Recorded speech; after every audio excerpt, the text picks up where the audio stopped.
म्हणून ही भारतीय जनता पक्षाची जादू आता सगळ्या देशात चालू राहणार आहे। मी आमच्या पार्टीतर्फे मोदी साहेब, आमचे नेते देवेंद्र फडणवीस सुद्धा तिथं 8 दिवस प्रचाराला होते। त्यांचं, आमच्या महाराष्ट्राचे नेते विनोद तावडे साहेब, त्यांचं, नितीश कुमारचं, सगळ्यांचं भारतीय जनता पक्षातर्फे आम्ही जाहीरपणे अभिनंदन करतो। आणि अशीच वाटचाल पण आमच्या देशामध्ये चालू राहणार आहे।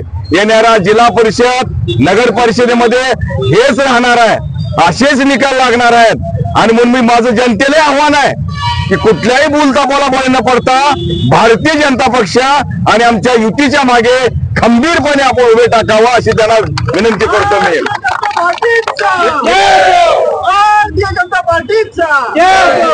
उदगीर नगर परिषदेसाठी उमेदवार जाहीर करण्यासाठी एवढा वेळ व एवढी भीती का वाटत आहे?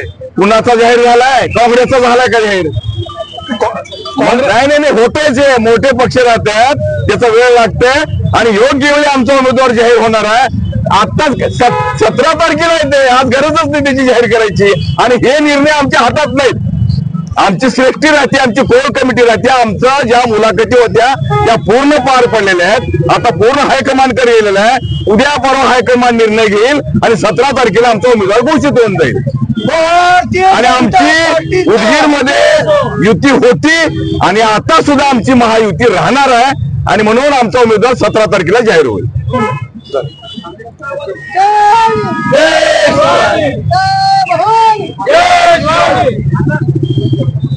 भारत माता की वंदे मातरम, वंदे मातरम। मोदी येतो, महायुतीचा, एनडीएचा, भारतीय जनता पार्टीचा, भारत माता की वंदे मातरम। देवेंद्र भाऊ तुम आगे बढ़ो, हम तुम्हारे आए। देवेंद्र भाऊ तुम आगे बढ़ो, हम तुम्हारे आए।